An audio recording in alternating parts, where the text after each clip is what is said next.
Hello, everybody. This is Kevin Burniston at Henry Schein, and I've got Dr. Blair here today to talk a little bit about coding and what ICD-10 coding is. So I guess my first question, we're getting a lot of questions from doctors and from reps of what is ICD-10 coding. So Dr. Blair, would you mind explaining a little bit what it is? Sure. ICD-10 stands for International Classification of Diseases. And so the ICD-10 is a code set that communicates to the payer a diagnosis of why the procedure is necessary. What has happened here, Kevin, is that the ICD-10 codes have been required for medical claims for many years. The medical claim form, this could be for sleep apnea, whatever, the medical claims form has a diagnostic area and it has a medical code area. And so the medical claims for years have had diagnostic codes. The difference here, and we're talking today purely about the dental claims form, not the medical claims form.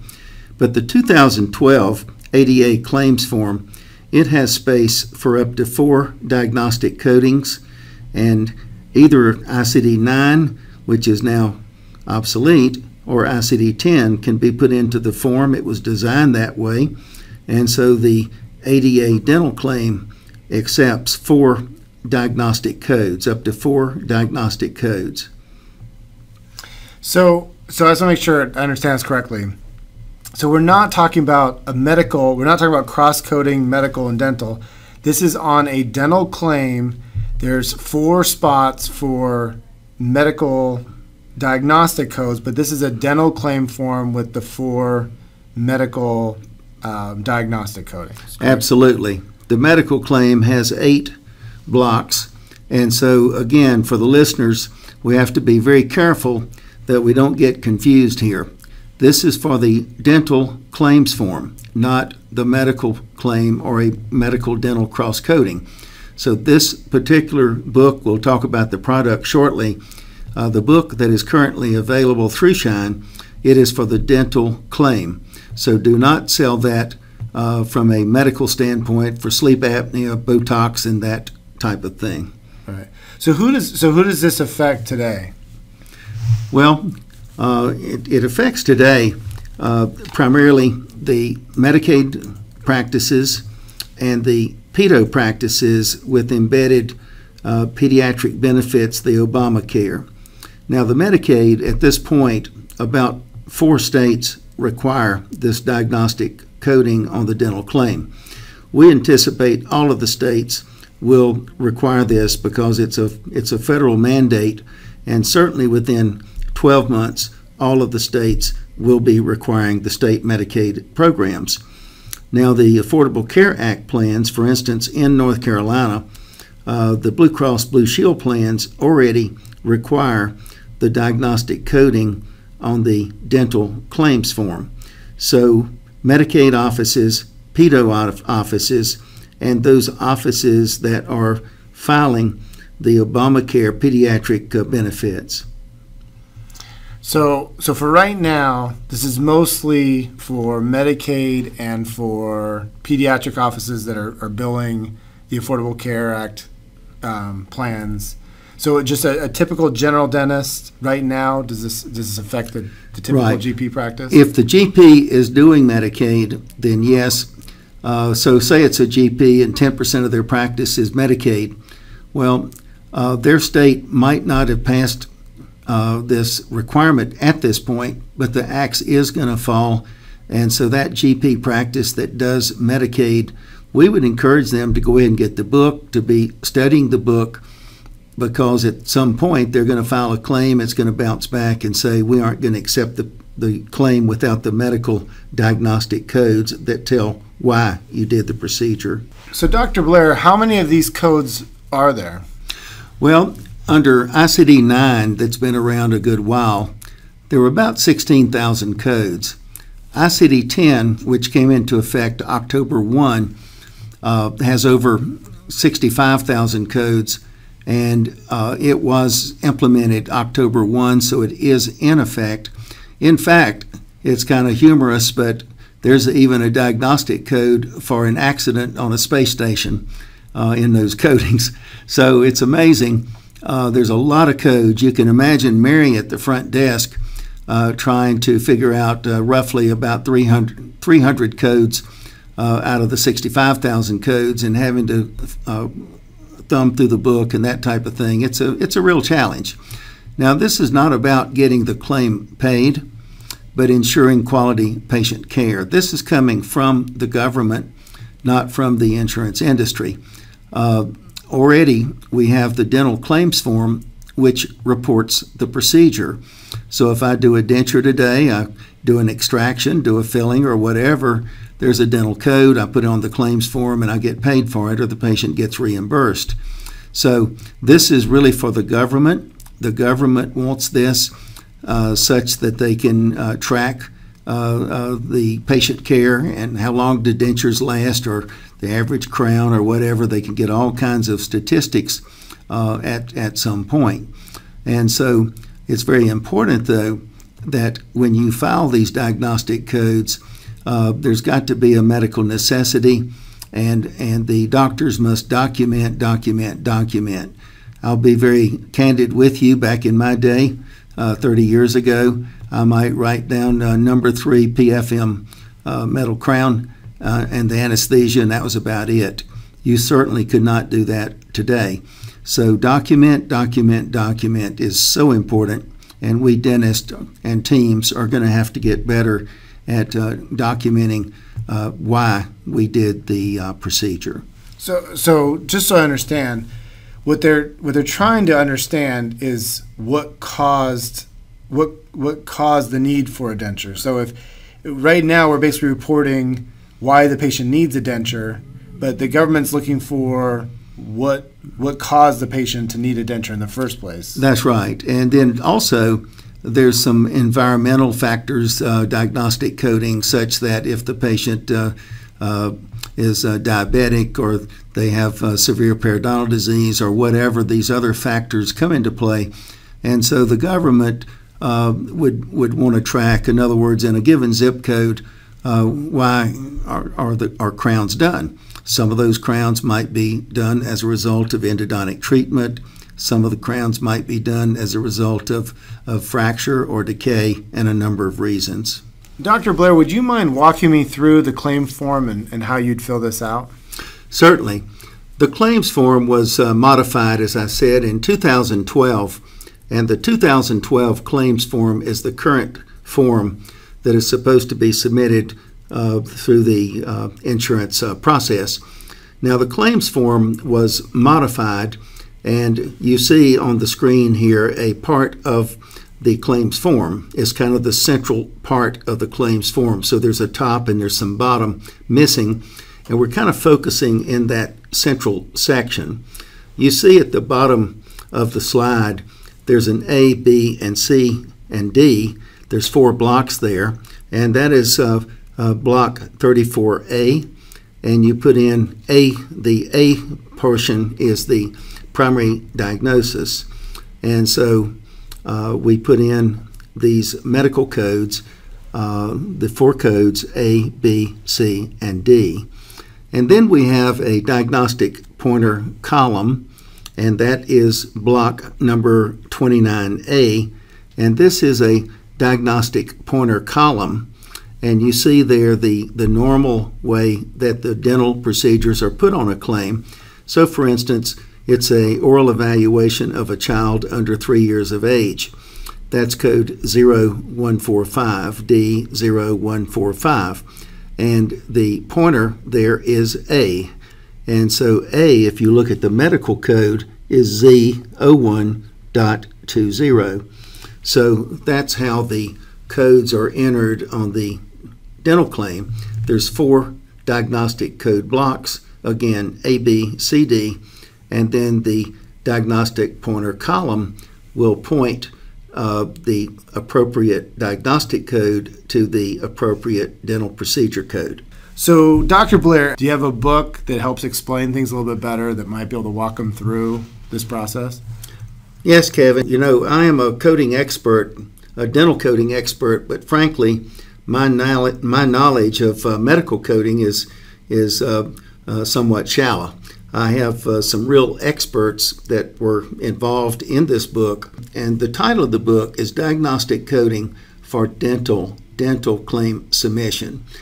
But what I came up with that I think is fairly unique is that to try to make the book as user-friendly as possible, and so we designed it to be what I call scenario-based teaching method. And as you see on the slide, there's basically 4 reasons why a patient walks into a dental office. Depicted number 1 in green would be for some form of evaluation or preventive visit. So a new patient exam, a periodic exam and checkup and prophies and fluoride treatments, that's what would be that type of scenario. The second depicted is the treatment visit. Now the treatment visit would be where the patient comes in and we are doing a denture, we're doing a root canal or whatever it might be. So patients come in for checkups, they come in for treatment. The third reason, broad reason that they come in is some form of an emergency visit. Patient calls, they've got some kind of pain, they come in, and today we might extract the tooth to get them out of pain, we might do a root canal as an example. And then the last reason why a patient would come to the dental practice would be for trauma. So they were playing on the schoolyard and took an elbow and at that point maybe fractured tooth number 8 or something like that. So the book is designed so that the business team will first of all say, okay, we've got a patient here today. It's a child and it's a checkup today with x-rays. So they would go to section number 1. They would look up a scenario that depicts roughly what that is. They go to the scenario and there is a dental claim with the appropriate medical diagnostic coding. So this book is a crutch. It's just not everything, but we have covered the basics and give some training wheels, if you will, to the team. There's also a cross code. They can put in a dental code and it gives a scenario related to that. So I could put in, as an example, a 3-surface composite, and it will then take me into the treatment visit scenario, if you will, and then show me the diagnostic code. Remember, on the dental claim, we have the 4 diagnostic codes and we have the dental treatment codes. So Dr. Blair, what are some of the resources doctors can get to get help with this? Well, we have spent a lot of time and effort, Kevin, in trying to develop products for the doctor. We have a call center that receives over 6,000 incoming calls, and interestingly, about 60% of those calls now are administrative, not coding. The Practice Booster online system has been going on for about 3 years or so at this point, or 4 years at this point. And what Practice Booster is, it's online with Henry Schein. When you sign up, it's $297, and you get 13 months with Practice Booster, which is an exclusive with Henry Schein. And with the Practice Booster, you can key in any code and look up a code. It can be by the code number, it can be by the name, or whatever. Also on Practice Booster is our Insurance Solutions newsletter, and that is the only coding newsletter, administrative newsletter in dentistry. And so the newsletter in electronic form and then paper form is delivered to the subscriber. Also with Practice Booster, we have a resource center to look up a lot of forms, checklists, and various and sundry things. But the big one with Practice Booster is the call center. As a part of that 1-year subscription, the subscriber can call in and ask any medical or dental coding questions, and we stand ready with that. So I know you have a few different books along with Practice Booster. Would you mind walking me through what those books are and maybe what the difference is between those books? Certainly. The Code with Confidence book is the book that's been around since 2004. This book has kind of exploded to about 442 pages, and the advantage of this book is that And by the way, the doctor does not need the ADA code book because we have licensed the codes. And the difference here is this book has narratives and warnings and all types of information. I did want to mention, though, the ADA book, that they do have a companion book that is very good through the ADA, but I wanted to differentiate my book and the ADA code book. The Code with Confidence is the book that's been around, like I said, for a number of years, and it has all of the codes listed in it. There is a listing of all the new and revised and deleted codes. It's very easy to use. There's a giant index. If I understand you right, the ADA coding book basically explains what the codes are and information about the codes. Yours explains what the codes are and why you'd use one over another and how to submit that code to get better paid on. So it's more information about those codes, not just what the code is and the definition of the code. That's right. Yeah, the ADA book is a list. There's over 600 codes. So the ADA book is a list of codes with what we call the nomenclature, the name of the code, and then the descriptor might be a sentence about it. And so we have licensed those codes from the ADA, pay a royalty, and we have added a lot of value, so to speak, such that when you read a code, there may be a warning to it, there may be limitations about it from an insurance perspective, may be a narrative, and so forth. So lots of added value for the codes. And so another book you have is Administration with Confidence, and how is that different from the coding book? Well, the Administrative with Confidence book is it's made up of about 80% of the book is on insurance administration, things of how to handle primary, secondary coverages, discounts, copay forgiveness, unclaimed property office. I could go on and on and on. And Kevin, this is the area too that the doctor needs to read this book cover to cover. This is the second edition of the book. The second edition is over 100 pages thicker. So the admin book is now 323 pages of just chock full. It tells things in here, for instance, about over 90% of doctors join a PPO with the contract and don't know that there's something called the Processing Policy Manual, about 150 pages, and it tells all about that, how to get that, and that is very key on telling the doctor how to do optional services. So the admin book is chock full, everything from Fed VIP to how to do refunds and so forth. Now the book also, about 20% of the book, we did not have room in the coding book for scenarios related to the new codes.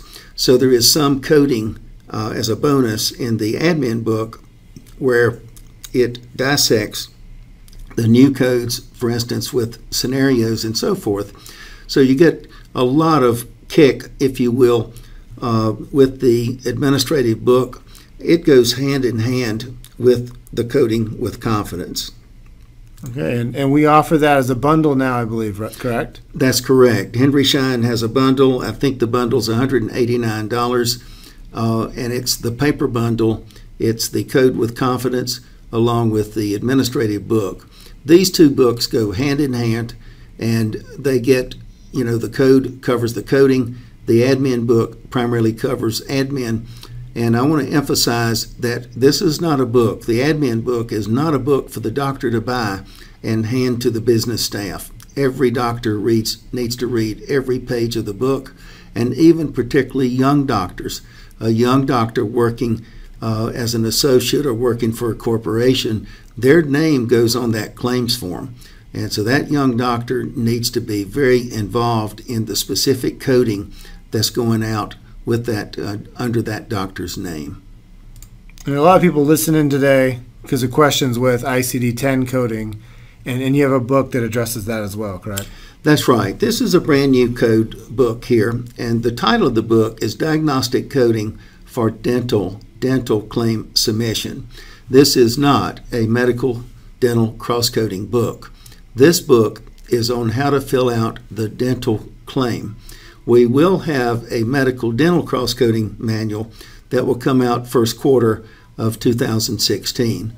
But this book right here is for Medicaid practices, pedo practices, GP practices that would do Medicaid or would process the Obamacare type plans. So the diagnostic coding.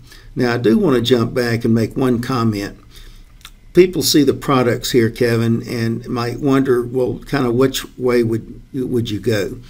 The beauty is to get Practice Booster, that's $297, and get the administrative book, that's $99. If you have Practice Booster and you have the admin book, you've got the call center, you've got forms, checklist, all kinds of things. So you've got everything that you almost possibly need to do coding and insurance administration. And then the medical book that we have here, the diagnostic coding for dental claims submission with the medical ICD-10 coding, that would be for the limited audience that would need this, but it's vitally important for that group of Medicaid offices, pediatric offices, and any GP offices that handle Medicaid. I think it's very essential that they get the diagnostic coding for dental claim submission. Thanks, Dr. Blair. Pleasure having you, and appreciate all your help and your time. Thank you, Kevin.